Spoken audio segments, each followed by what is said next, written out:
Donc, c'est un plaisir d'être ici ce soir. C'est un plaisir aussi de revoir certains que j'ai vus ce matin. Donc, je dirais qu'il y en a qui ont aimé ça, qui veulent en avoir un petit peu plus sur le concept de passion. Et ça me fait vraiment plaisir de partager avec vous. Et les gens de l'extérieur, bien, ça me fait plaisir de vous avoir à distance également. Alors aujourd'hui, on va parler un peu du concept de passion et est-ce que la passion produit des bienfaits ou des méfaits? Alors, je vais continuer pendant que notre ami Charles prend la relève. Alors, la passion est partout. Si vous allez sur Google, vous cherchez le mot passion, vous allez trouver des millions et des millions de citations sur le concept de passion. Elle est partout, que ce soit dans le milieu du sport, que ce soit dans les études ou le travail, ou encore, ça c'est notre groupe de musique. Alors, les passionnés, le nom n'est pas aléatoire, donc les passionnés. Donc, tous ces gens-là, ce qui est extraordinaire, c'était des étudiants au premier cycle, vous appelez la licence. Après ça, ils ont fait leur doctorat, ils sont devenus psychologues, ils sont maintenant cliniciens. Et jusqu'au COVID, on jouait ensemble encore, après de nombreuses années ensemble. Malheureusement, le COVID nous a séparés un petit peu. Je continue à jouer avec Dave, qui est en arrière, qui est mon lead guitar, qui est sur le pen, etc. Donc, maintenant, si vous voulez de la vraie musique, ben là, vous avez les Rolling Stones, qui, eux, depuis 60 ans, alors qu'ils sont multimillionnaires, continuent à jouer pour le plaisir, pour la passion. Donc, la passion est un peu partout. Et John Bon Jovi qui dit qu'il n'y a rien de plus important que la... Oui, ça va? Il n'y a rien de plus important que la passion, peu importe ce que vous faites dans la vie, soyez passionné. Mais il y a un autre volet aussi. Il y a Eric Cantona, qui est un ancien joueur de foot, pour ceux qui sont peut-être un peu plus âgés, là, qui dit, attention, si vous avez une passion dans la vie et que vous la poursuivez jusqu'à l'exclusion de toute autre chose, cela devient dangereux. Et effectivement, quand on regarde des gens parfois qui sont passionnés, qui sont inquiets, d'autres sont en colère, d'autres qui sont un peu déprimés, certains des entraîneurs qui prennent ça tellement au sérieux, leur ego est tellement impliqué, ils se mettent à critiquer. Bobby Knight au basketball, tellement passionné, tellement le désir de vouloir gagner, tellement qu'il est venu à frapper ses joueurs qui ne performaient pas à un haut niveau. Il a perdu son poste à l'Université d'Indiana. Et des gens qui développent une addiction, finalement, à la passion. Donc, on voit les méfaits qui peuvent découler de ça. Donc, il y a une dualité de la passion. Et c'est à nous, comme chercheurs, comme scientifiques, de trouver des modèles permettant d'expliquer, de comprendre et de prédire les effets qui peuvent découler de cette passion-là. Donc, nous, ce qu'on va faire aujourd'hui, ah oui, c'est ça, je n'ai pas fait les changements sur ceci. Bon, on ne parlera pas du développement parce qu'on va manquer de temps, mais on va parler du modèle dualiste de la passion, qui est la théorie numéro 1, qui est la nôtre en psychologie sur le concept de passion. On va regarder les conséquences, les méfaits, les bienfaits, et on va regarder certaines implications et conclusions pour nous tous. Alors, le modèle dualiste, donc, quand on a commencé nos recherches sur le concept de passion, regarde, il y a déjà 20 quelques années, 25 ans peut-être, là. Je me souviens, je travaillais avec une de mes anciennes, qui est maintenant professeure à l'Université d'Ottawa. As-tu un autre message? Je demandais, je dis, Céline, est-ce que tu veux, Céline Blanchard, est-ce que tu veux faire une recherche, qu'on regarde ce qui existe dans la littérature? Elle revient, elle me dit, Bob, tu ne croiras pas? Il n'y a rien dans la littérature. Là, j'ai dit, wow. Donc, il n'y a rien. Tu es sérieuse? J'ai dit, juste pour être certain, on va vérifier. Il n'y avait absolument rien. Une mention, un mot ici et là, mais aucune théorie, aucune vraie recherche scientifique, etc. Donc, ce qu'on a fait, on est allé voir les philosophes. Et puis, on est allé voir les philosophes grecs, les romantiques, etc. Puis on s'est rendu compte qu'il y avait au moins deux perspectives importantes. La première étant celle, surtout présentée par les philosophes grecs, qui disaient que soyez prudents avec la passion parce qu'elle peut finir par vous contrôler et it's bad for you. C'est vraiment mauvais. La deuxième perspective, je dirais à partir surtout des romantiques, l'autre extrême complète qui dit la vie ne vaut pas la peine d'être vécue sans passion. Alors, donc, il y a un côté positif, un côté moins positif présenté par les philosophes grecs. Donc, il y a cette dualité dont on parlait tantôt, on l'a retrouvé chez les philosophes grecs. Ça a été repris par certains auteurs français, Ribot, Joussin, au début du 20e siècle, mais par la suite, il n'y a rien. Et nous, on est arrivé en 2003 avec notre modèle théorique. Et notre perspective est que une des choses très importantes pour l'être humain, c'est le développement de soi, qui est un besoin important. Et on ne se développe pas de façon aléatoire, on se développe dans des sphères d'activité qui nous rejoignent, qu'on choisit d'investir. C'est là qu'on se développe le mieux. Et la passion nous permet d'investir, de se donner à fond dans un endroit et de se développer en tant que personne. Et comment maintenant définissons-nous cette passion? Bien, c'est une vive inclination ou une vive force motivationnelle envers une activité qui peut être aussi un objet, une personne ou une cause, et que nous aimons, qui nous définit. Donc, ça fait partie de notre identité et qui est important pour nous et on accorde du temps de façon significative envers justement cette activité-là. Donc, première chose, ce n'est pas un trait de personnalité. On n'est pas passionné par tout ce qui bouge. Non. On est passionné par une, deux, peut-être trois choses, mais pas par des dizaines de choses.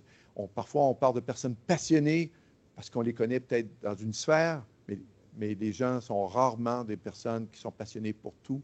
Donc, c'est envers une activité bien spécifique. C'est comme ça que nous mesurons dans nos échelles. L'autre chose, c'est une activité, une personne, l'amour, par exemple, la passion romantique envers l'être aimé, etc. Ça peut être envers une collection de cartes, de voitures, donc des objets. On peut avoir... je me souviens que ma grand-mère aimait collectionner des petites cuillères quand elle voyageait. Des petites cuillères qu'elle ramassait partout. C'était sa collection. Elle aimait ça. Donc, maintenant, on parlait de la dualité de la passion. Bon, donc, il y a deux types de passion. La passion obsessive. La passion obsessive, c'est vraiment encore cette inclination vers l'activité, mais qui finit par être hors contrôle. L'activité finit par nous contrôler. Et éventuellement, ça peut mener à des débordements importants.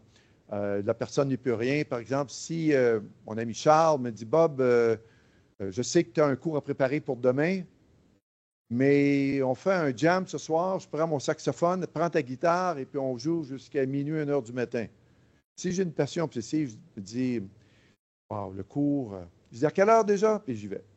Donc, la passion obsessive prend le dessus. Je reviens à minuit, 1 heure du matin, mon cours à préparer, je me couche à 4 heures du matin. On peut voir les effets que ça peut avoir pour la santé de la personne. Maintenant, ça peut aussi toucher à l'ego, dans le sens qu'on peut se sentir menacé, on va être très réactif, moins proactif. Donc, la passion obsessive a des éléments qui sont malheureusement nocifs pour le soi, créer des conflits avec la vie de la personne, des éléments du soi intérieur, et puis on va le voir tantôt. Et ça peut mener à des conséquences affectives négatives, à des développements de soi qui peut être beaucoup moins complet dans une sphère, mais peut-être pas au complet chez la personne. Alors que la passion harmonieuse, c'est cette inclination, mais qui reste sous notre contrôle. On aime bien l'activité, mais on ne se laisse pas usurper par l'activité, de sorte que si Charles me dit « Bob, tu viens jouer la musique », je dis « Écoute, j'aimerais bien Charles, mais j'ai un cours à préparer, on se reprend peut-être ce week-end. » Donc, je suis capable de dire non, c'est-à-dire que ça reste sous mon contrôle et je peux choisir quand faire l'activité ou quand ne pas la faire. Ça mène au processus adaptatif du soi, et je reviendrai là-dessus un peu plus tard tantôt. C'est en harmonie avec les autres sphères de ma vie et de ma personne. Maintenant, les gens se demandent comment les deux types de passions se développent.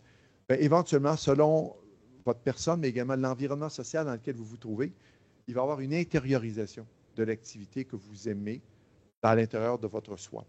Dans la mesure, et l'identité. Dans la mesure où l'intériorisation est autonome, c'est-à-dire que vous aimez l'activité, elle devient importante pour vous uniquement pour l'élément de plaisir que vous aurez éprouvé avec l'activité.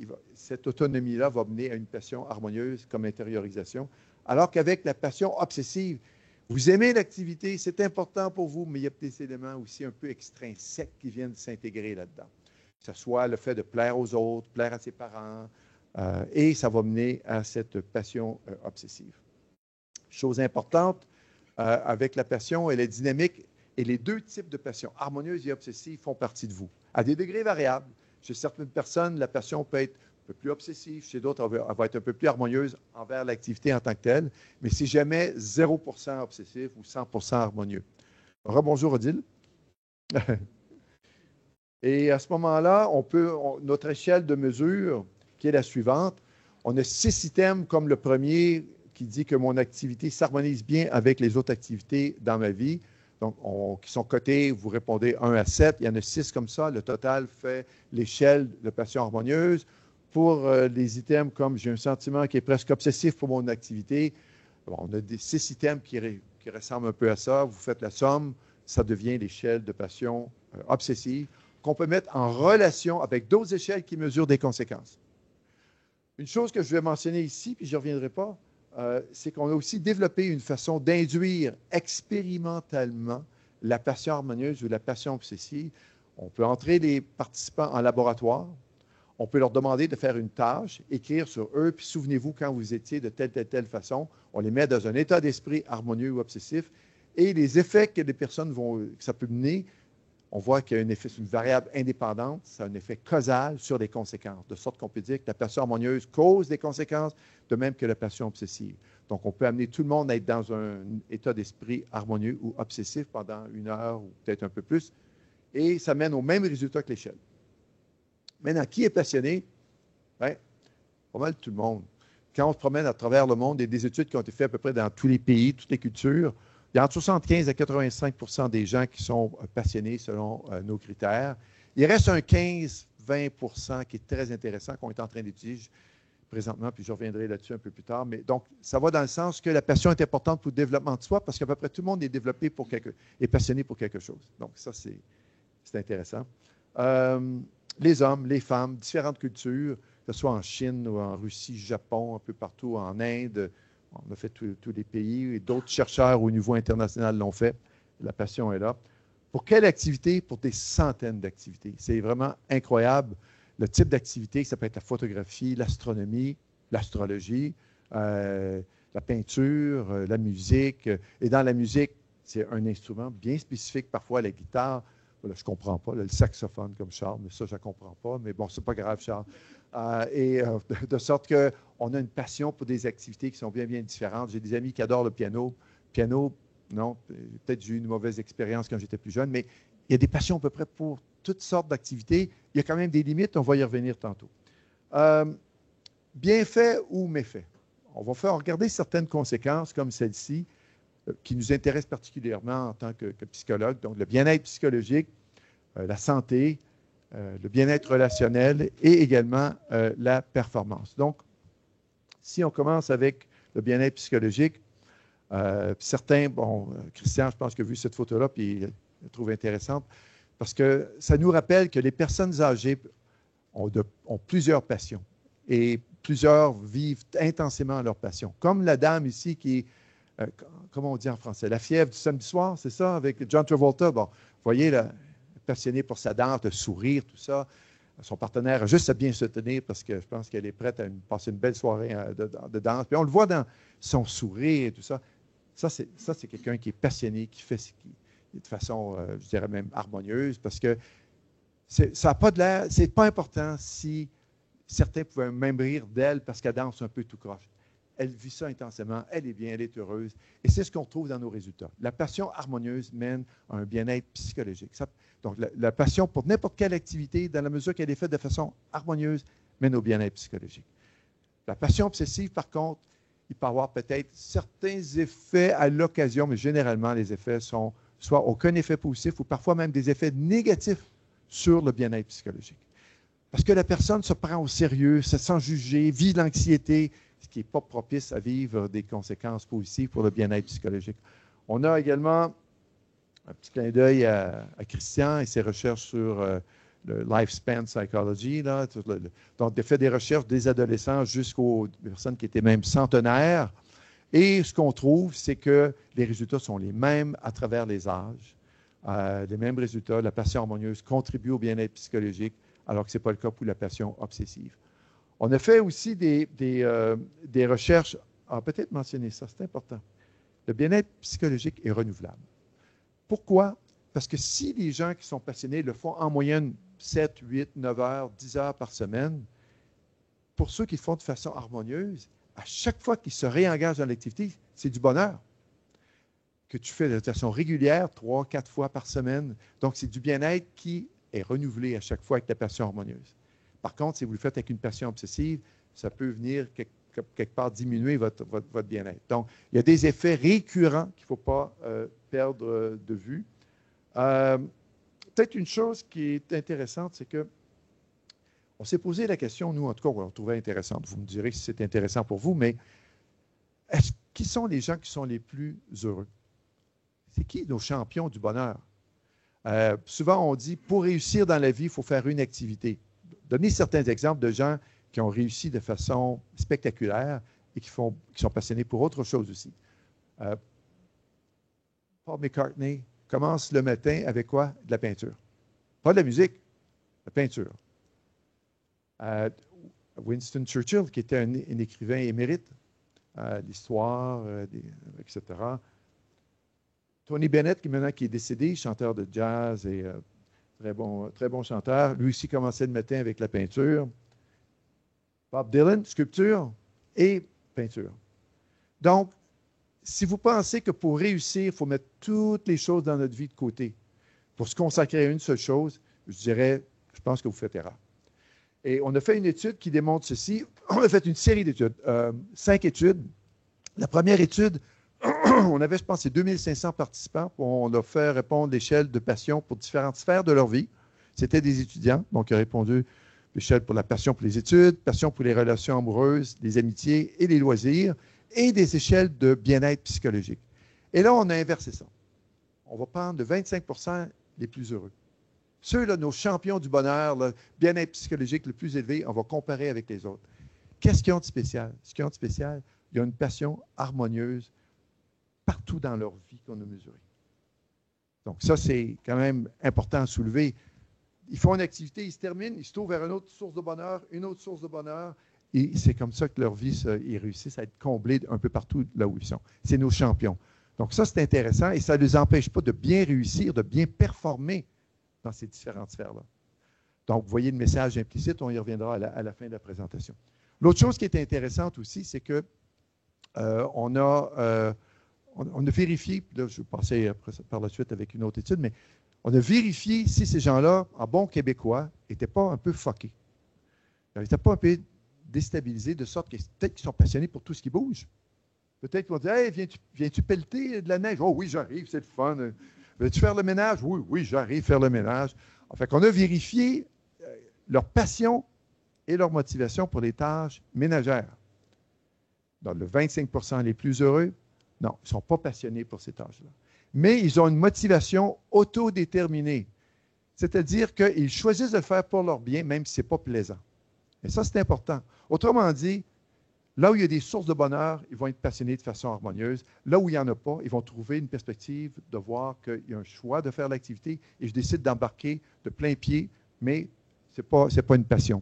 Donc, ces gens-là sont très bien équilibrés, mais c'est nos champions du bonheur. Ça, on pourra revenir peut-être à la fin de la présentation là-dessus. Le côté moins lumineux maintenant. Qu'est-ce qui se passe lorsqu'on a une persistance rigide envers une activité qui découle d'une passion obsessive? Le burn-out. On a fait des recherches avec les infirmières québécoises et françaises. Même résultat. La passion obsessive mène au burn-out parce que ça crée de la rumination chez la personne. L'infirmière qui dit, oh, j'espère que M. Tremblay dans la chambre 301, il va être correct, il va passer la nuit comme il faut, etc. Bien, pendant que tu fais ça, tu ne prends pas soin de toi. Si tu ne prends pas soin de toi, éventuellement, il y a des effets à long terme, moyen et long terme, et ça mène au burn-out. La passion obsessive mène aussi à l'addiction. Beaucoup de recherches qui sont faites par nous et d'autres laboratoires envers les jeux de hasard et d'argent, envers l'activité physique même, qui peut mener à des blessures, etc. On va passer à la santé physique. Pour moi, la santé physique, j'ai eu des petits problèmes de santé au cours des dernières années. Là, je me suis rendu compte qu'un des éléments les plus importants, c'est l'énergie que nos problèmes de santé viennent nous enlever un peu là, dans ces problèmes-là. Et donc, l'énergie est importante. Je vais vous conter une petite histoire. Ben, je présente le livre là, de 2015 là, que j'ai écrit. Pendant que j'écrivais le livre en question, il y avait la maison d'édition Oxford University Press qui courait après moi, puis j'essayais de me sauver parce que j'étais en retard de 2 ou 3 ans pour écrire le fameux livre. Mon épouse part au Maroc pendant un mois. J'ai un mois à moi pour écrire. Et là, je me dis, OK, je me paye, comme en bon terme québécois, je me paye la traite. Me fait plaisir. J'écoute, Elio, c'est important et ça va vite. De l'eau, s'il te plaît, et la lumière, si tu veux bien. Avez-vous compris quelque chose? J'espère que ce n'est pas la tour de contrôle, parce que là, on vient d'avoir des interférences. Là. Je me retrouve avec une petite gorgée d'eau. Je me retrouve avec 4 semaines et demie à peu près pour écrire le livre. J'avais tous mes trucs, etc. Et là, je me dis, OK, je vais écrire 12 heures, 12 heures par jour, avec 6 jours par semaine, et avec une pause. Donc, de 8 à midi, 1 à 5, 6 à 10, avec 1 heure entre chaque. Et le 7e jour, jour du Seigneur, donc je me repose, j'ai besoin pour récupérer un peu. Et donc, ça écrivait très bien. Qu'est-ce que je fais avec mon heure de pause? Bon, on va être honnête. Bien, des fois, je me suis étendu sur le divan pour récupérer. Mais plus souvent qu'autrement, je prenais mes guitares et j'ai composé. Alors, pendant les 4 semaines, j'ai composé 2 chansons. Puis je me souviens parce que c'était durant les Olympiques de Londres. Et je me souviens, une des chansons, I'm Gonna Be a Star. C'est ça, les athlètes, I'm Gonna Be a Star, surmonter, être résilient, surmonter les problèmes. On ne croit pas que tu es capable d'être un athlète de haut niveau, etc., etc. Et l'autre, c'était Let's Go, parce que Let's Go, avec le projet d'écrire le livre, un peu, là, qui s'est tourné vers autre chose, les amitiés, les gens qui nous aident, etc., etc. Donc, la chose intéressante, c'est qu'après avoir terminé mon heure de musique, j'avais plus d'énergie que quand j'ai commencé à jouer de la guitare. Là, j'étais plein d'énergie parce que, waouh, c'est le fun. Hey, là, ça va bien. J'ai un peu la mélodie. Etc. OK, là, je me fais plaisir, je retourne écrire. Il y avait un échange entre les deux activités passionnantes, de sorte que j'avais plus d'énergie en quittant l'activité que quand j'en avais quand j'ai commencé l'activité. Et c'est ça les bienfaits de la passion harmonieuse. Et c'est ce qu'on trouve dans une panoplie d'activités qui s'est été mesurée, que ce soit les gens, les gamers là, qui jouent les jeux vidéo, etc., etc., les gens qui ont une passion harmonieuse pour les jeux n'ont pas des problèmes d'énergie. Ils ne sont pas brûlés quand ils font l'activité et quand ils quittent l'activité. Ceux qui ont une passion obsessive peuvent vivre des problèmes sérieux. On sait tous qu'il y a des problèmes d'addiction, de sorte que les gens peuvent jouer pendant 3-4 jours aux jeux vidéo et en mourir. C'est arrivé. Donc, l'aspect d'énergie, on le retrouve aussi chez les danseurs. On a fait des recherches qui démontrent que... Mais je vais juste m'arrêter, puis je veux le regarder. C'était Mikhail Baryshnikov, hein? Non, sérieux, là. Hein? Ça, c'est un maître. Puis la grâce. Grace and power, right? I mean, tu peux pas... Ah non, mais quand même. Je ne suis pas danseur, là, mais c'est un peu mieux que John Travolta. Hein? C'est quelque chose de... Alors, on a fait des recherches avec nos amis, les professionnels de danse. Et ce qu'on trouve, c'est que ceux qui ont une passion harmonieuse réussissent à surmonter les obstacles qu'ils peuvent vivre dans leur vie de danseur. Et les gens qui ont une passion obsessive aussi. La passion harmonieuse mène à une persistance flexible. Et ça, c'est très important dans la vie des gens, d'être flexible. La flexibilité est associée au bien-être psychologique. Ça vous permet d'atteindre vos objectifs dans différents endroits, quitte à les mettre de côté de façon momentanée et de vous orienter ailleurs. La passion obsessive mène à une persistance rigide. On pense que la rigidité est importante pour surmonter les obstacles, c'est vrai, mais la persistance flexible aussi. Et en plus, ça vous donne l'énergie pour vous investir dans d'autres sphères de votre vie. Et c'est vraiment des choses qui sont importantes au point de vue psychologique à comprendre. Maintenant, quand la persistance est rigide, qu'est-ce qui arrive? Bon, on peut faire de l'activité physique comme si c'est très bien, mais je vais peut-être présenter une photo qui montre que c'est peut-être pas toujours aussi bien, en tout cas chez nous au Québec, entre autres, qui va être assez peut-être obsessif pour faire ceci. Bien, c'est nos passionnés de façon obsessive. Quand on mesure leur passion au mois d'août, on les suit en février ou mars au Québec. Ça ne veut pas dire, nos obsessifs, c'est ce qu'ils font, puis ils se cassent la gueule aussi, là. Parce que ça, la recherche avait été faite, il n'y a pas de fat bike, là. Ça, c'est des petits pneus là, de rien, là. Ceux qui ont une passion harmonieuse pour les bicyclettes, etc., ils en font dans le sous-sol. Ils s'organisent un truc pour être bien installé. Sur l'écran, ils vont avoir le Tour de France, puis là, ils s'installent. Ils le font quand même, mais pas dans des conditions dangereuses.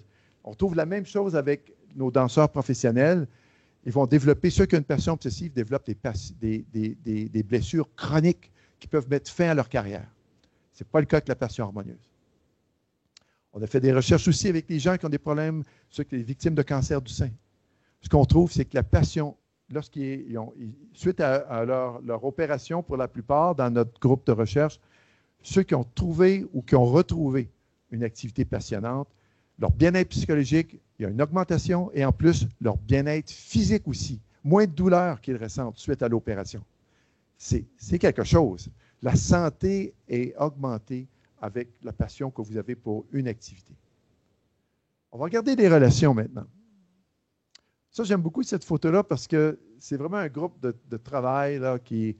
Je pense que la jeune fille ici est en train de présenter des résultats de l'équipe. Tout le monde est heureux, tout le monde a le sourire, des émotions positives qui sont partagées.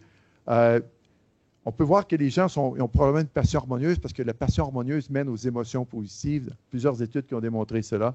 Si on avait des gens avec une passion obsessive, en tout cas, le monsieur ici, il y aurait probablement ce qu'on appelle en québécois une baboune. Là, parce qu'il dit, c'est ça, elle va avoir la promotion, puis moi, je ne l'aurai pas parce qu'elle a des bons résultats. Non, ça ne marche pas comme ça. Puis, donc, la compétition au lieu d'avoir de la coopération.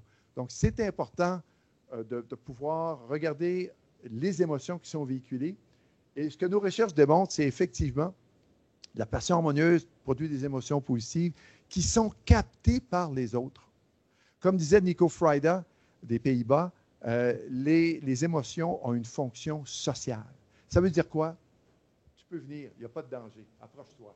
Tandis que si tu es comme ça, tu es méfiant un peu. Là. Ça vient un peu des émotions ancestrales, là, où les groupes ne se connaissaient pas. Puis, mais là, on voit qu'il y a un accueil et ça mène de meilleures émotions positives, de meilleures relations. Et c'est vrai dans le milieu sportif. Il faut regarder les émotions de différents entraîneurs avec leurs joueurs, etc.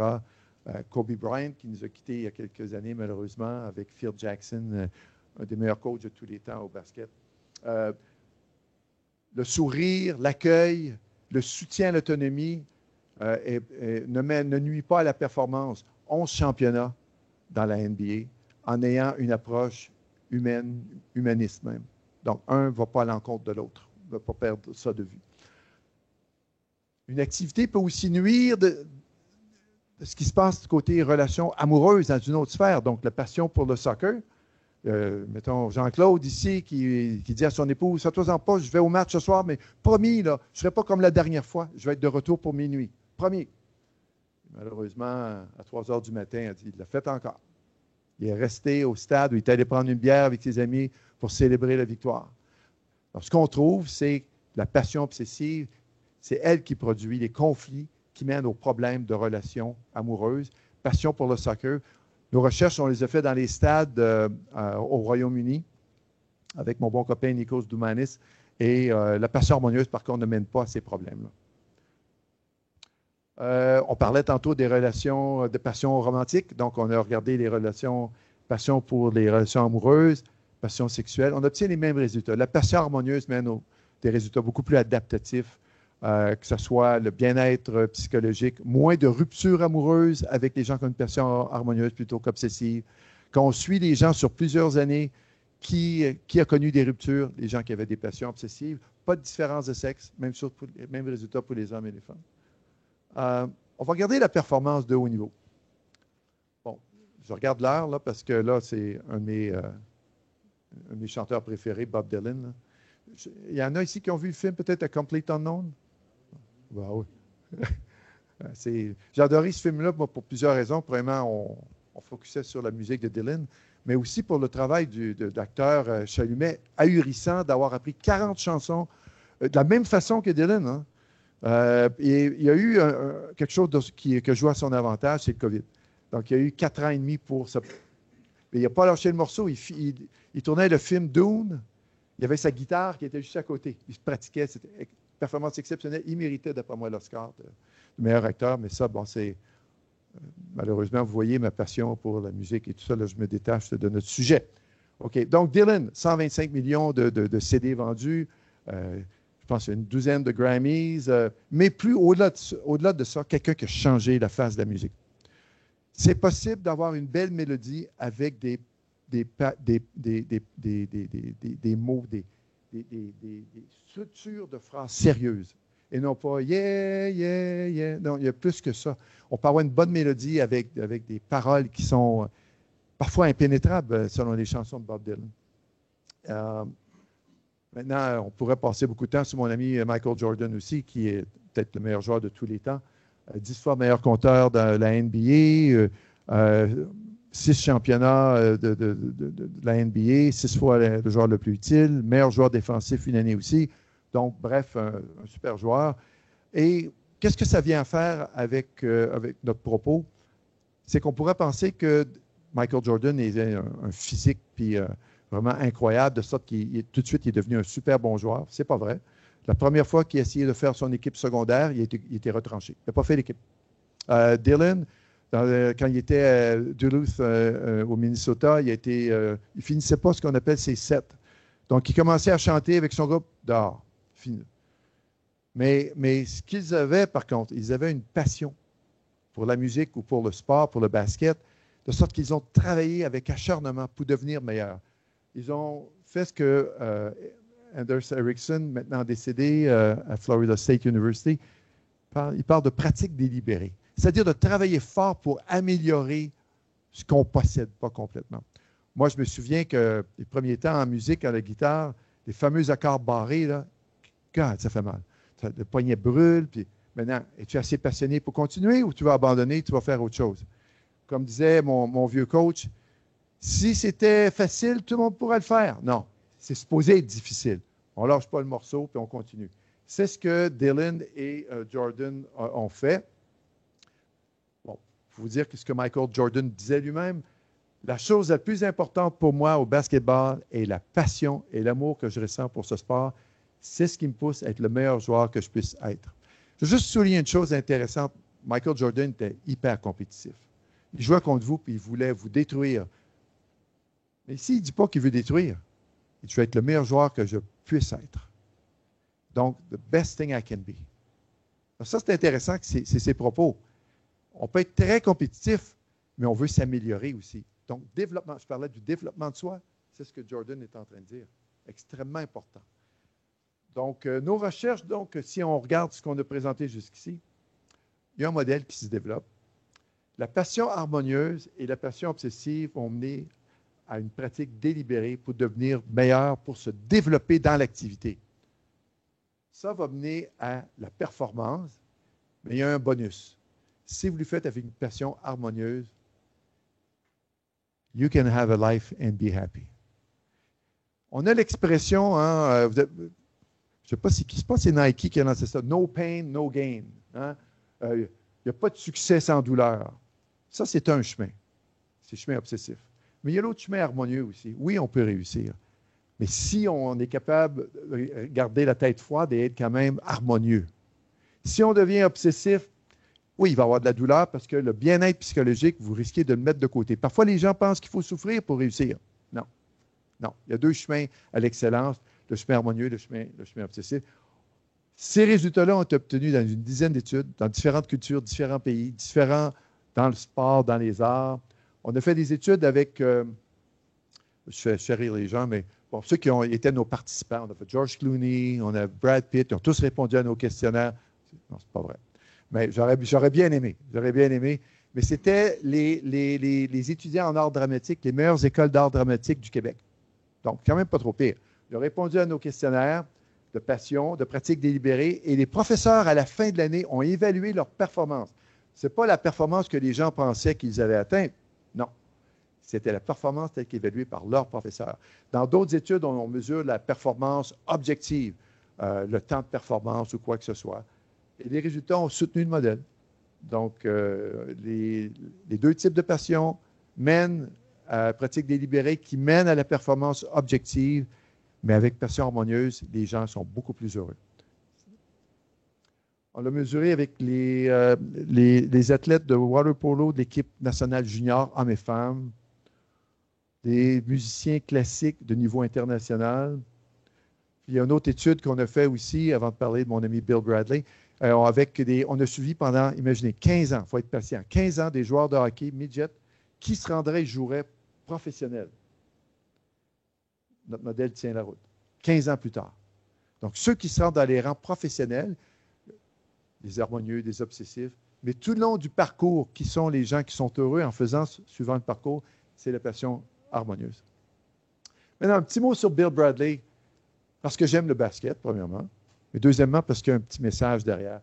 Un des meilleurs joueurs de sa génération à l'Université de Princeton aux États-Unis, termine sa carrière à Princeton avec un match de 53 points, un contrat de la NBA qui l'attend, et qu'est-ce qu'il dit?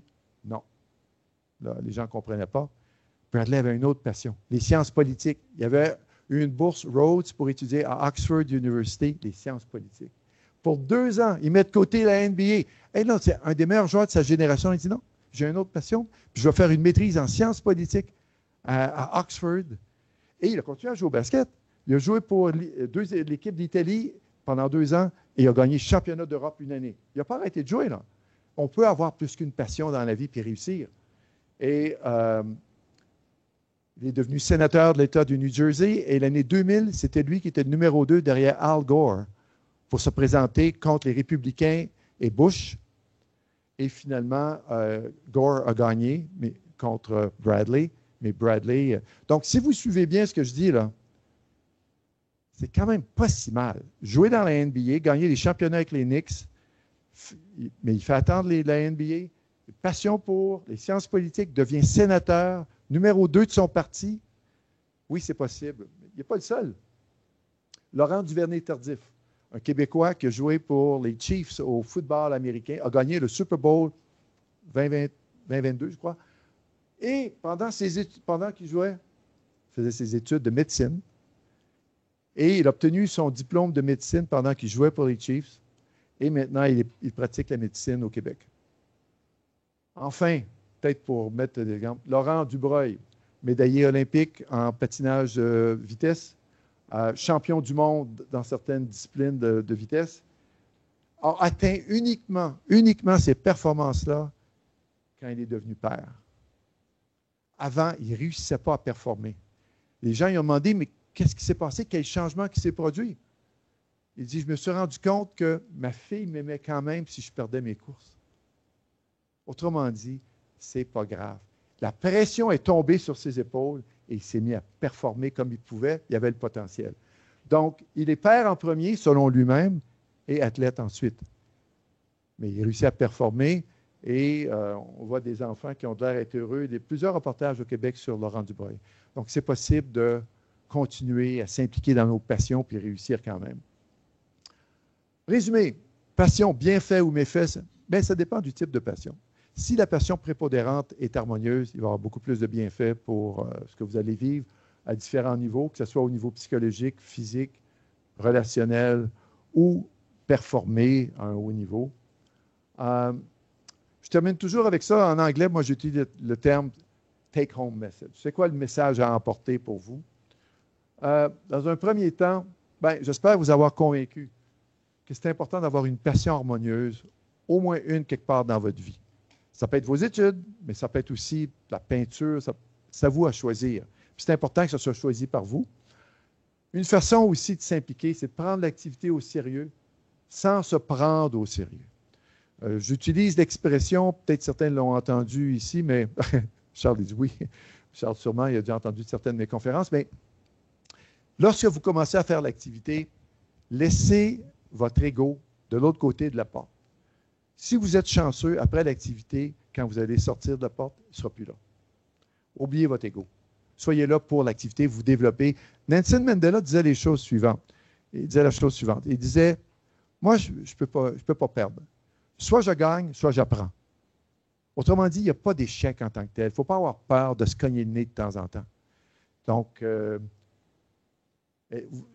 faire des activités qui sont plaisantes, passionnantes, ça peut vous apporter beaucoup. Et si vous sentez que vous avez peut-être une tendance obsessive pour certaines activités, ajoutez une autre activité plaisante dans votre vie. Souvent, les gens vont dire, non, arrête de le faire, tu ne le fais pas pour les bonnes raisons. Bien, fais de l'introspection, analyse pourquoi il y a de l'obsessivité. Si tu sens qu'il y a un vide dans ta vie, ajoute des choses dans ta vie.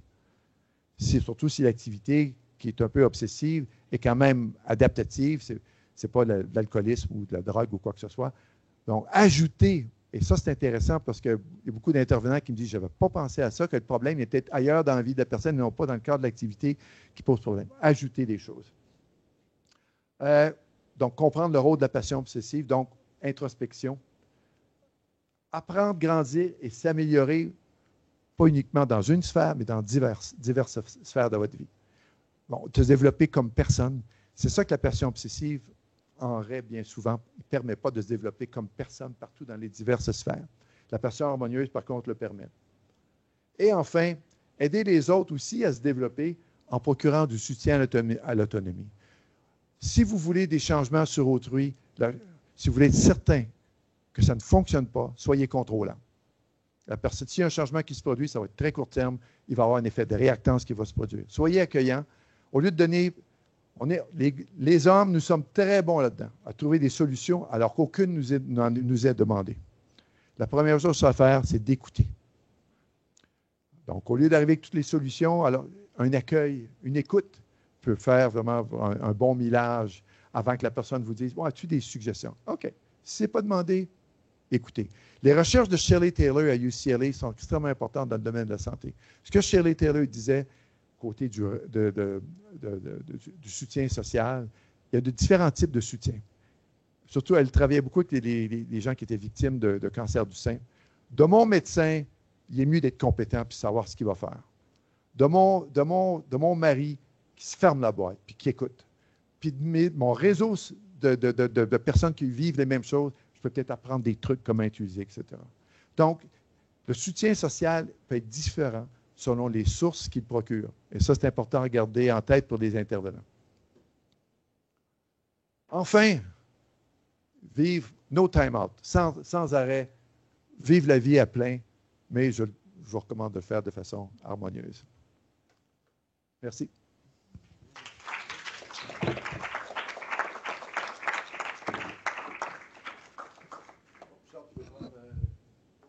Je vais prendre l'autre là-bas. Ah, d'accord.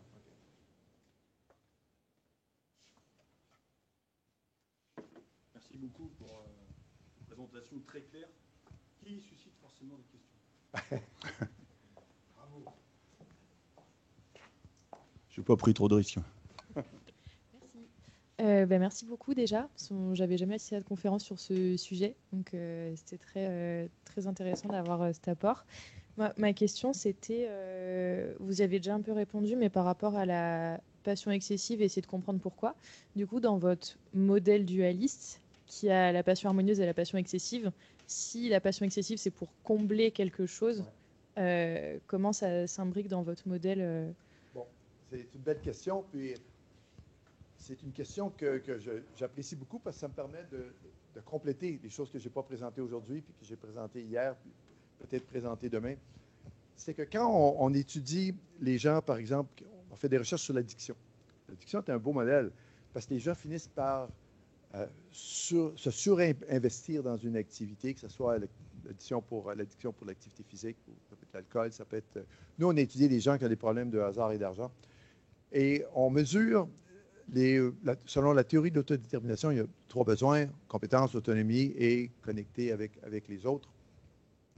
Et quand on mesure les besoins qui sont satisfaits dans le cadre de l'activité et les besoins qui sont satisfaits à l'extérieur de l'activité dans le reste de la vie de la personne, on trouve des choses super intéressantes.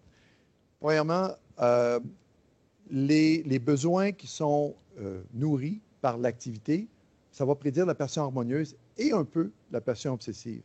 Mais ce qu'on trouve avec les besoins à l'extérieur de l'activité, dans le reste de la vie de la personne, il y a un lien négatif entre ce qui est vécu et la passion obsessive. Autrement dit, c'est négatif de sorte que moins mes besoins sont satisfaits, plus je développe une passion obsessive. Ce n'est pas le cas pour la passion harmonieuse. Maintenant, je veux juste, pour être bien certain d'être clair, c'est la synergie entre l'absence de satisfaction de besoin quelque part et la satisfaction quelque peu positive dans l'activité. Autrement dit, le seul endroit où je trouve quelque chose de satisfaisant, c'est cette activité-là. Et là, je vais surinvestir là-dedans, développer une passion obsessive qui mène à l'addiction. Donc, c'est la synergie entre les deux, ce qui n'est pas le cas, bien sûr, avec la passion harmonieuse et la passion obsessive qui mène à l'addiction, donc prédit plein de trucs. Ça a été reproduit dans un certain nombre d'études. Ceux qui sont intéressés, il y a des recherches avec mon ancien étudiant postdoctoral, Daniel Lalande, des recherches avec Anne Holding aussi. C'est des recherches qui sont le fun parce que ça sort un peu du cadre reçu, des idées reçues que le problème est dans l'activité, ce n'est pas toujours le cas. Mais de le démontrer scientifiquement dans le cadre de 6, 7 ou 8 études qui se reproduisent et qui vont plus loin, même quand on regarde les changements au niveau temporel, on obtient les mêmes choses. C'est des résultats intéressants. Merci pour la question. Merci, déjà. Est-ce que vous pourriez élaborer sur les 15% des personnes qui n'ont pas de passion? Et si vous avez dit donc une passion harmonieuse, en avoir plusieurs, c'est donc faire preuve de curiosité, qu'on pourrait aussi appeler une certaine pulsion de vie. Ouais. Est-ce que quand on n'a pas de passion, est-ce qu'on a une dépression? C'est ce qu'on trouve. Parmi les gens les moins heureux sont ceux qui n'ont pas de passion dans leur vie. C'est effectivement ce qu'on trouve. La raison de travailler avec des grands groupes comme des milliers de participants, c'est de trouver le 15%. Ça prend un nombre quand même conséquent pour faire des analyses statistiques, là. Donc, si on en trouve un 100, 150, 200, on peut faire des choses. On a fait passer, on est en train d'analyser ça, là, beaucoup d'instruments, de mesures. Et les gens sont moins heureux, dépression même, souffrent, etc. Ce qu'on ne sait pas avec ces gens-là, ce qu'il va falloir faire, c'est soit relancer ces gens-là ou de lancer une autre cohorte. Est-ce qu'ils n'ont jamais eu de passion ou ils l'ont perdu au moment où on les a mesurés? Donc, c'est possible que c'était momentané. On a capté une photo. Ça nous prend le film.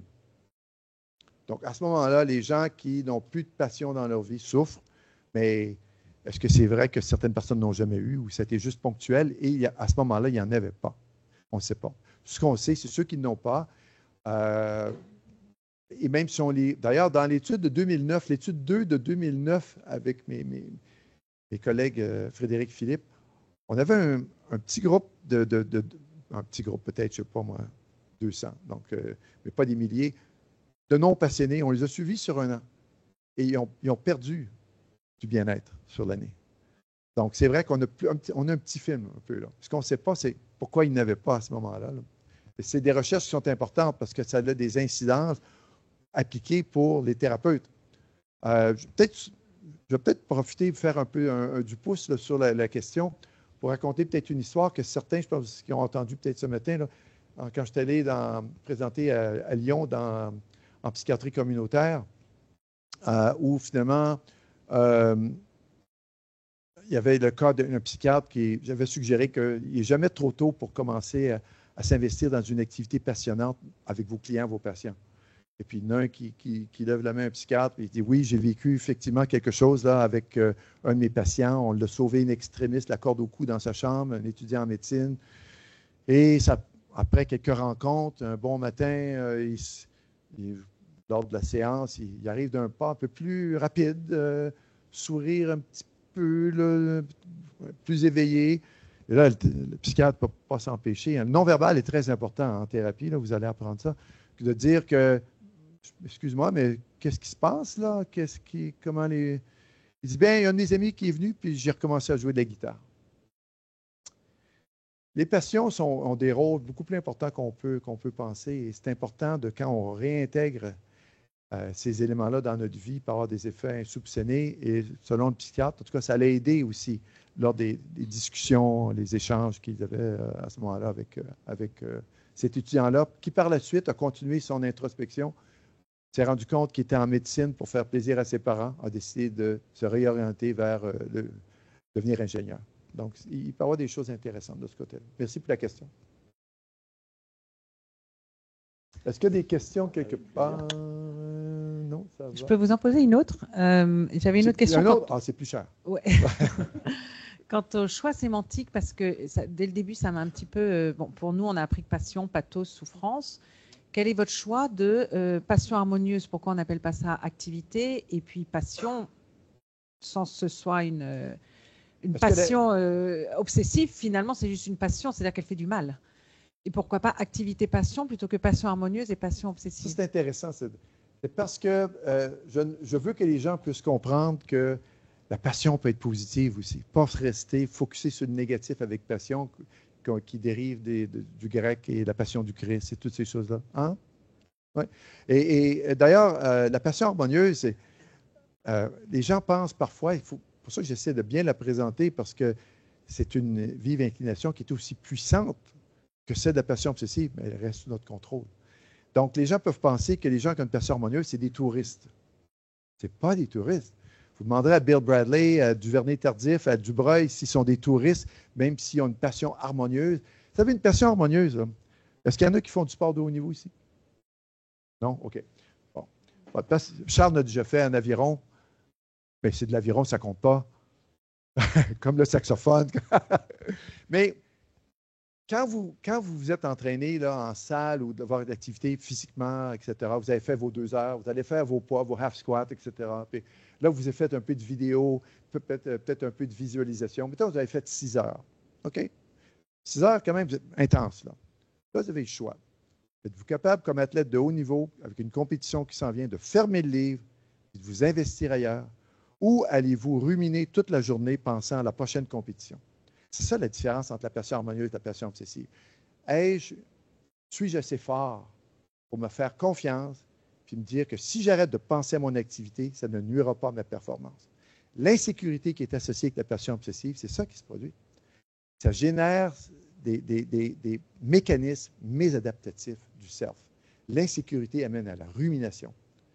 Ce qu'on trouve avec les infirmières, ils ruminent après leur quart de travail, comme on dit au Québec, après avoir travaillé 8 heures, parfois 12 heures, de sorte qu'ils ne peuvent pas s'investir à fond dans les activités familiales, les activités régénératrices. Et à ce moment-là, ils souffrent en arrivant au travail le lendemain. Et à long terme, burn-out. C'est vrai pour les infirmières françaises et québécoises. Donc, la question est celle-ci. Le livre est fermé ou reste-t-il ouvert? C'est la grande différence. Il y en a d'autres, là, mais c'est une des grandes différences pour imager un peu la distinction. Pendant que vous êtes dans l'activité, vous êtes aussi impliqué intensément, passion harmonieuse ou passion obsessive. J'aime la question, merci. Est-ce qu'il y en a une autre? Non? Non? Pas. Oui, là-bas? OK, on va aller avec Ah. Non, il disait qu'il y avait une question. Oui, mais il y a aussi des gens derrière les écrans, et puis il y a encore quelqu'un. Je voulais juste. Des gens derrière l'écran, on va le voir. Derrière l'écran, derrière leur écran. Je te taquine. Je voulais juste reprendre ce qui était dit sur la passion, souffrance, passion funeste. Descartes, dans le traité des passions, écarte ce côté uniquement funeste de la passion, et on a tendance à opposer passion et raison, et finalement lui-même déjà déconstruit cette opposition qu'on lui attribue bien souvent. Cependant, il y a quelque chose de l'ordre de l'ontologie et de la linguistique, c'est-à-dire du côté nord-américain, la langue anglaise ne colporte pas, je pense, les mêmes signifiants dans le mot passion, patio, que dans la langue française. Et puis, il y a l'ontologie, on pourrait dire, plus pragmatique, enfin, prix William James, s'il vous plaît, Monsieur Vallerand. Là où nous héritons de ce côté-ci de l'Atlantique, d'une conception plus tragique de la psychopathologie, avec l'héritage grec, etc. Et donc c'est intéressant de se dire, il y a au moins ces 2 grands courants, puis sans doute plein d'autres, qui traversent la psycho et qui construisent ou structurent des représentations de l'être humain. Voilà ce que j'ajouterais à votre partage de ce que Christian dit. Dans le chapitre 2 de mon livre, j'en parle de tous ces éléments-là parce que je fais une historique philosophique et psychologique aussi. Donc, je parle de ces éléments-là. Allez lire des cartes si vous avez le temps. Par contre, soyez patient. Certains termes sont souvent difficiles à pénétrer. Descartes, quand il utilise les passions de l'âme, il a en tête les émotions. Et quand il parle des émotions, il a en tête des passions comme nous, on l'entend. Donc, il faut décoder. Il est complexe à aller chercher, mais ça vaut la peine. Et quand j'écrivais, justement, pendant mes 4 semaines et demie, là, que j'écrivais les chapitres, je suis arrivé, je vais partager avec vous, je me suis retrouvé comme on dit, à The Crossroads. J'avais une décision à prendre. Parce que je voyais le nombre de chapitres à faire. Oxford me mettait de la pression. Je dis, OK, est-ce que je me tape tous les philosophes, retourner, ou si je tourne les coins ronds, puis je présenterai des petits résumés ici et là. Ben, ça m'a coûté 5 jours de plus, mais je suis allé lire les gens et je ne le regrette pas. Ça a été très, très informatif, très intéressant. Donc, des fois, il faut prendre le temps de bien faire les choses. Mais c'est une des fiertés que j'ai par rapport à ces livres-là, d'avoir fait ces lectures-là, finalement. Il y avait une question? Oui, Christian. Un levé du côté de Lyon. Donc, vous pouvez prendre la parole. Levé. Allô Houston, nous avons un problème. Apollinaire? Pour la troisième pardon. question. J'avais une question Oui. concernant la passion harmonieuse dans le sport. Comment bien vivre la diminution des performances physiques, notamment dues à l'âge? Parce que vous avez dit le but, c'est aussi d'être le meilleur de soi-même, de ne pas se comparer à autrui. Mais comment faire quand soi-même, on décroît, entre guillemets, dans les performances? C'est une très bonne question et en réalité, la question pourrait même se généraliser aux mécanismes de compensation qu'on retrouve avec le vieillissement en général. C'est vrai pour le sport, mais c'est vrai ailleurs aussi. Et il y a des travaux très intéressants des Heckhausen, d'autres, etc., qui ont étudié ces perspectives-là. Il y a l'aspect compensatoire. Compensatoire comment? Moi, je me souviens quand j'ai continué à jouer compétitif jusqu'à il y a quelques années. Alors, qu'est-ce que tu fais pour continuer à bien jouer? Tu vas tricher de temps en temps. Ton expérience te permet de tricher un peu. Autrement dit, est-ce que je jouais 100% à la défensive? Sans vouloir dire à mon entraîneur, la réponse est non. Donc, tu sais mener qu'est-ce qui s'en vient et tu pars une fraction de seconde avant que le jeu se termine, tu es parti, la basse arrive et là, tu es seul au panier ou quoi que ce soit. Il y a des façons. Donc, les athlètes de haut niveau, ce qu'ils font, ils peuvent décoder l'action, ils peuvent te prédire qu'est-ce qui va se passer en regardant quelques indices seulement. Donc, les athlètes de haut niveau, c'est ce qui permet. Maintenant, dans la vie de tous les jours, on peut penser au déclin cognitif. Ma mère, depuis des années, fait ses mots croisés, fait ses trucs, etc., pour essayer d'enrayer le début de déclin cognitif pour garder les acquis, donc conserver les acquis. Les recherches qui se font avec les personnes âgées sont super intéressantes et le lien avec les athlètes de haut niveau qui baissent de niveau, leurs performances sont plus haut niveau, la récupération, c'est ce qui est le plus difficile. Le sport professionnel, je peux me permettre une critique, la pire chose, c'est 2 matchs en 2 soirs dans certains sports, comme le basket, le hockey, etc. Le temps de récupération diminue et augmente plutôt avec le vieillissement. Et c'est des choses qu'il faut prendre en considération. Si jamais ça devient de plus en plus difficile, et tu veux continuer à jouer à un haut niveau, il est peut-être possible de baisser légèrement de niveau. Basket de niveau 1, passer au niveau 2, quoi que ce soit, des choses comme ça. Donc, il y a un effet de compensation. Si tu peux le faire à l'intérieur du même niveau, tant mieux. Sinon, il faut faire des choix, etc. Donc,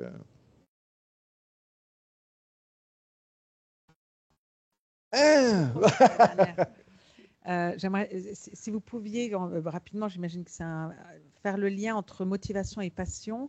Est-ce qu'il y en a un qui précéderait l'autre? Sûrement. D'après toi, ça serait lequel? Je ne pense pas. Vas-y. On prend l'exemple de votre étudiant qui avait sa corde au cou. Oui. Je ne suis pas sûre que ce soit la motivation qui l'ait amené à se remettre à la guitare. C'est sans doute plutôt la passion qui l'a amené, qui après a déclenché la motivation. Mais quelquefois aussi, j'imagine que la motivation nous ramène à la passion. Donc, mais vous qui êtes... c'est beaucoup ça qui m'intéresse dans votre œuvre, c'est justement le fonctionnement de la motivation. J'avais eu un cours effectivement à Montréal. Voilà, c'est pour ça que j'aimerais vous entendre parler du lien entre motivation et passion. Alors, je sais que ce n'est pas le sujet de votre conférence. Très peu d'études qui ont regardé ça. Je vais retourner à Bill Bradley, notre ami, le joueur de basketball. Il posait la question, et d'ailleurs que je cite dans chapitre 5, je crois. Il posait la question suivante. Il dit, j'espère pouvoir bien traduire en français, il dit, je me demande quand est-ce que mon intérêt pour le basket s'est transformé en passion. Donc, on peut avoir un intérêt, une motivation pendant un bout de temps. Et pour une raison, moi je pense que ce qui s'est passé avec Bill Bradley, il a commencé à jouer au basket, il a commencé à être bon. Oh, wow, c'est devenu important. Les gens ont dit, hey, Bill, you're pretty good, you know? You're a pretty good basketball player. Oh, I'm a basketball player. Oh, fait partie de l'identité, etc., etc. Par contre, j'ai mon meilleur ami qui est coaché au basketball pendant 50 ans, était sur l'équipe du Québec au water polo. Il y a un de ses amis au cégep, qui est entre le secondaire et l'université, l'a amené pour jouer au basketball. Il a lancé un ballon une fois. Il a complètement manqué. Il dit, wow, quel défi! Là, il s'est mis à jouer au basket, etc. Il a laissé tomber le water polo. Il est devenu passionné quasiment immédiatement. Donc, ça dépend des gens, ça dépend des circonstances, je pense. La motivation peut être impliquée, ça peut être un déterminant. Comment? Il n'y a pas forcément un lien. Ouais, mais il y a sûrement un lien quelconque, mais lequel les recherches devront étudier. On n'a pas vraiment encore étudié. Ce qu'on a étudié, par contre, qui est intéressant, les gens qui ont une passion harmonieuse, lorsqu'ils font des tâches connexes, passion harmonieuse pour le sport, quelle est ta motivation pour faire tes poids? Les fameux, quand tu fais le pyramidal, tout ça, etc. Ben, les gens qui ont une passion harmonieuse, ils finissent par trouver ça quand même pas mal intéressant. Pas le cas pour la passion obsessive. Il faut que je le fasse, il faut que je termine. Oh mon gars, lâche pas le morceau. Donc, ils vivent ça différemment pour des tâches connexes reliées à leur sport. Donc, la passion peut influencer la motivation. Donc, il y a différents types de... Peut-être qu'on devrait faire plus de recherches, effectivement, là-dessus. Très bonne question encore.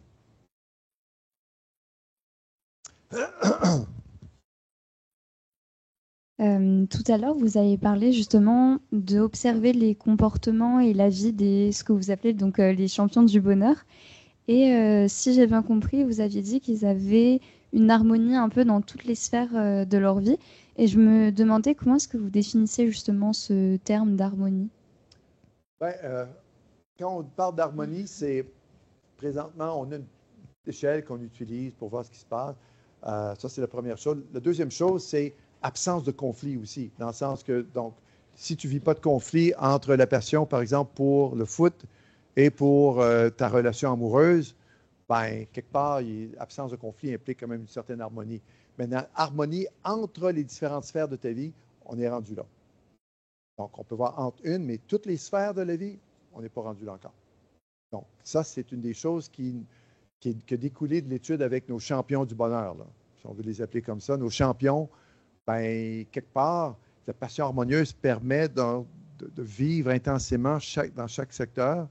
Bien, quel est ce niveau d'harmonie? Est-ce que c'est comme ça que les gens réfléchissent? Est-ce que c'est, ou s'il n'y a pas un élément additionnel qu'il faut prendre en considération? On est là-dedans. Là.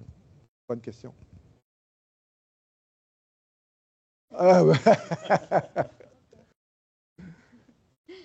Justement, je vous ai posé cette question-là aussi parce que, au fil de mes lectures et de ce que j'ai pu écouter comme podcast, etc., il y a une sorte de définition qui revenait assez souvent, pas une définition, mais plutôt une manière de penser qui disait que finalement, une vie sans problème, ça n'existait pas parce que tout le monde a des problèmes, peu importe qu'ils soient petits ou grands, mais c'était plutôt la manière dont on les gérait justement qui permettait d'avoir justement de plus être en paix malgré qu'il y ait des conflits. C'est pour ça que je voulais avoir aussi votre définition d'harmonie pour voir un peu aussi un lien. Mais, donc, en lien avec les problèmes et tout ça.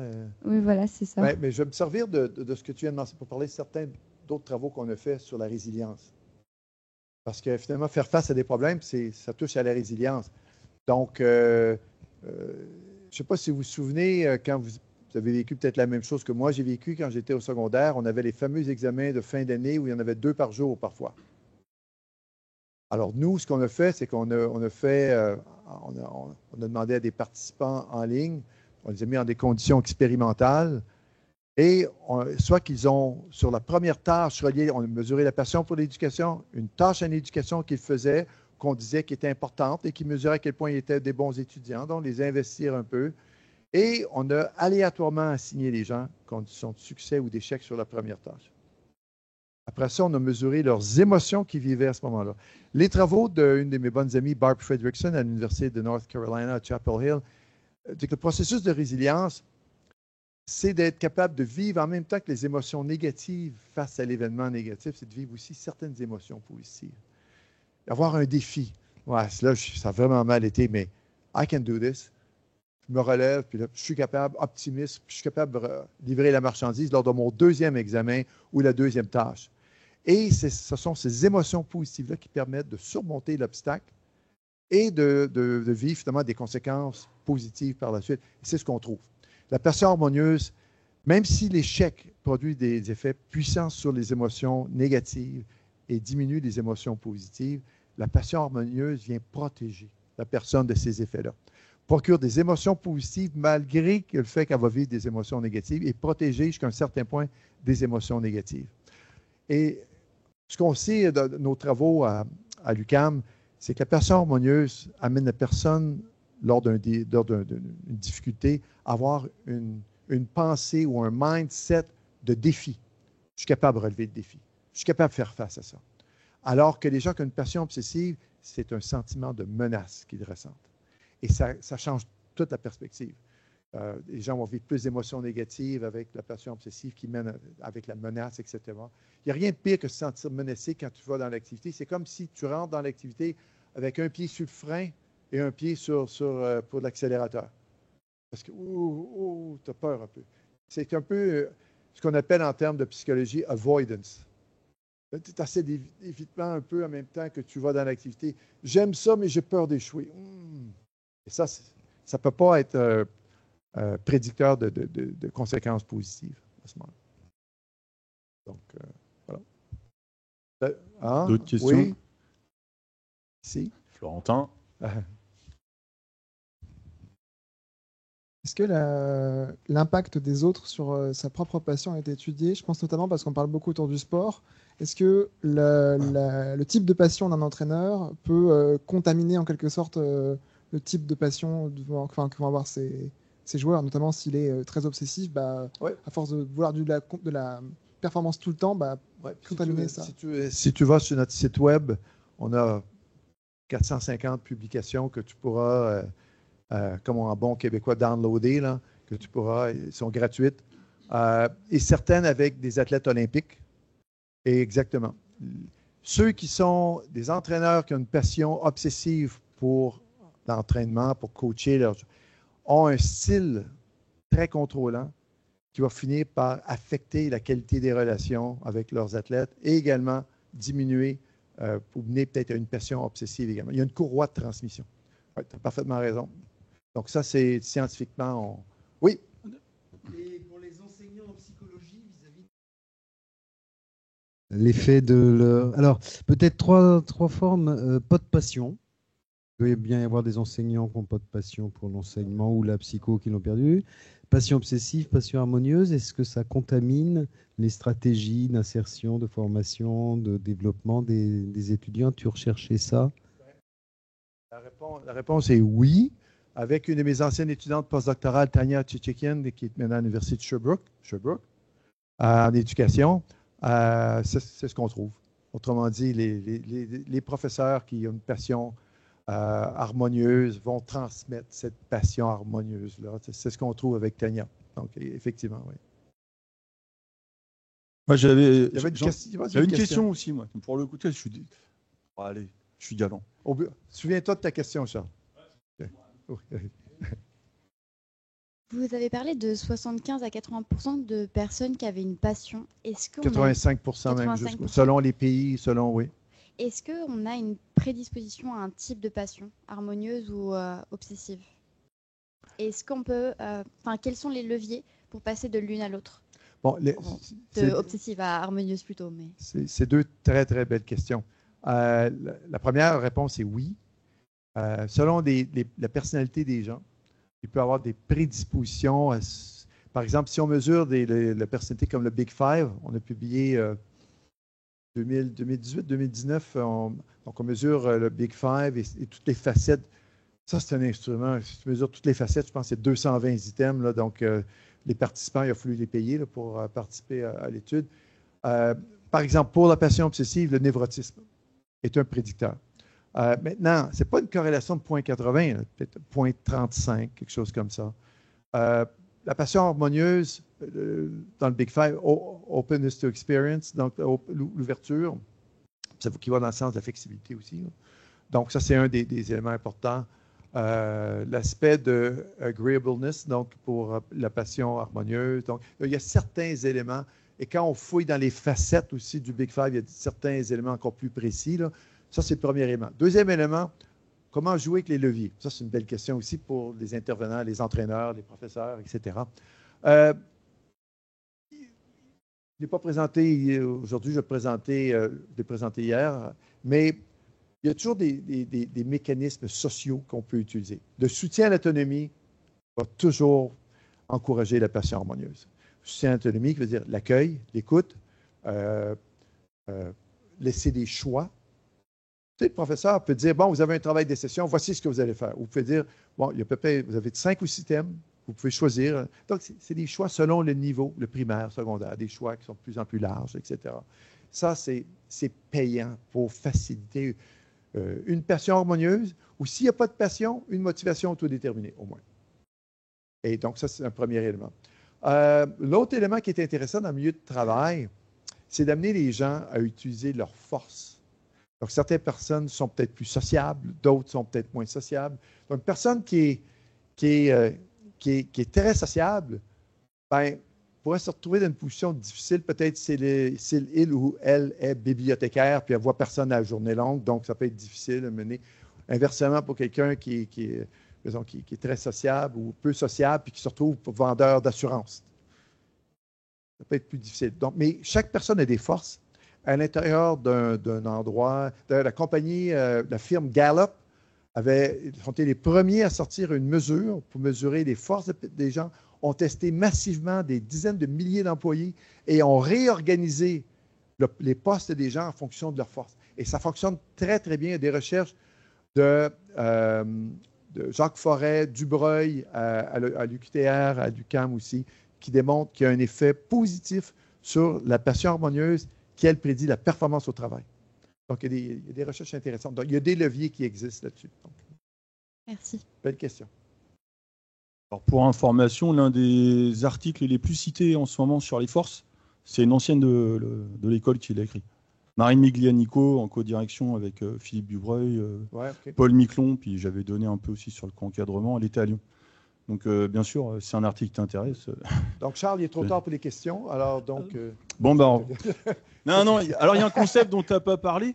Et moi, je fais le lien avec cette histoire de non-passionné. Dans le concept d'intégration temporelle positive, donc dans les études que tu as pu publier, je pense que tu expliqueras ce que c'est qu'intégration temporelle positive. Tu feras beaucoup mieux que moi, donc ne me renvoie pas la question, parce que je te connais, je te vois venir. Donc, on voit globalement comment passion harmonieuse, passion obsessive va prédire un certain nombre de choses dans le cadre de l'intégration temporelle positive. Mais au final, est-ce que ce n'est pas les non-passionnés pour lesquels les effets sont les plus délétères sur l'intégration temporelle positive? Bon, là, Charles nous amène sur un autre terrain qui est, on appelle ça ITP, Integral Temporal Positivity, mais en français, c'est la positivité temporelle intégrée. Ou finalement, qui veut dire quoi? Comme on dit au Québec, ça mange quoi en hiver? Ça, c'est cette bébête-là. Finalement, c'est le fait que d'être bien intégré dans le moment présent, positivement, avec un regard résolu vers le passé qui est positif et avec un optimisme vers le futur. Et c'est ce qu'on trouve que la passion harmonieuse procure chez les gens qui s'impliquent dans différentes activités.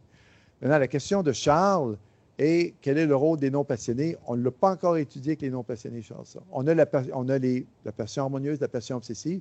Passion harmonieuse qui prédit positivement, passion obsessive, tout dépendant des études, négativement ou non reliées. Et l'aspect de ITP là, est positivement relié à plein de belles choses psychologiquement, le bien-être, etc. Maintenant, ce qu'on veut faire dans d'autres études, on a fait des travaux avec Charles là-dessus. Charles est impliqué dans un papier qu'on va soumettre bientôt là-dessus, qui n'a pas encore été soumis. Donc, ce que vous entendez parler n'est pas encore publié dans la littérature. Donc, c'est nouveau. Comme on dit en anglais, hot off the press, ça vient de sortir des presses, c'est encore tout chaud. Et c'est un concept qui est intéressant. Éventuellement, présentement, on l'étudie de façon intégrée. Mais on peut très bien voir comment le futur influence le passé ou le passé influence le futur. Si j'ai résolu le passé, je peux être plus optimiste vers le futur. Si j'ai un passé non résolu, le présent est moins positif, puis le futur est moins certain, moins optimiste. Donc, tout ça est interrelié. Éventuellement, il y a des belles études à faire, à manipuler le passé, revenir. Souvenez-vous de quels sont les effets sur le futur, etc. Donc, il y a des belles études à faire. Le seul problème, c'est qu'il y a juste 18 heures d'une journée. Un jour, on va pouvoir trouver une façon, peut-être l'intelligence artificielle, on verra, mais il y a un prix à payer avec l'intelligence artificielle, par contre. Ça, c'est une autre histoire. Après, dans la logique de la prise en charge, c'est vrai qu'il y a peut-être des personnes qui sont dans la souffrance, qui vont pas bien, Oui. parce qu'ils sont restés bloqués, quoi, en fait, Oui. à un moment donné de leur vie. Et Ben, en parlant justement, je m'excuse de t'interrompre, Charles, mais en parlant de ça, on a fait l'étude 3 est super, en termes québécois, super le fun, parce qu'on le fait avec des prisonniers dans les prisons d'Espagne. Le niveau, les autres, c'est niveau modéré, mais le niveau modéré, c'est leur niveau plus élevé des prisons, donc les crimes les plus importants en Espagne. On avait 640 prisonniers au temps 1. On les a suivis au temps 2 avec 464 prisonniers, je crois. On a mesuré la passion pour une activité qu'ils faisaient en prison. On a mesuré le ITP et on a mesuré le bien-être psychologique. On a mesuré également leur comportement acceptable en prison vis-à-vis des gardiens, etc., etc. Donc, plein de mesures intéressantes. Et ce qu'on trouve, c'est que la passion harmonieuse prédit, pour une activité qu'ils font en prison, prédit justement cet aspect positif d'intégralité positive temporelle qui mène à plein de bien-être, pas juste prédit, mais sur une base de 6 mois plus tard. On peut prédire des changements positifs et les variables, certaines des variables qu'on a choisies sont des variables qui permettent de prédire qui va être plus adapté une fois qu'il va sortir de prison. Intéressant. Intéressant. Et ça, c'est ce qu'on va soumettre avec Charles au mois de fin mars, l'article. Donc, je pense que quelque part, c'est le fun. Non, c'est le fun, pourquoi? Parce qu'il y a un nouveau concept qui permet de comprendre des choses, mais qui a des incidences appliquées après. Les gens vont pouvoir utiliser ça comme dans une autre vie. En 1997, j'avais un modèle de prédire l'abandon scolaire. Moi, c'était intéressant au niveau conceptuel. Puis je me dis, ben quelqu'un va rattraper ça à un moment donné. Puis de temps en temps, j'avais un courriel d'un intervenant, une lettre ou quoi que ce soit, jusqu'au temps que je me rende compte que dans certaines commissions scolaires au Québec, ils utilisent le modèle pour coacher les enseignants, etc. Donc, c'est le fun de voir l'importance aussi appliquée. Comme disait Kurt Lewin, il n'y a rien de plus pratique qu'une bonne théorie. Oui. D'autres questions, les amis, ici ou là-bas? Merci. Merci tout le monde. Merci tout le monde.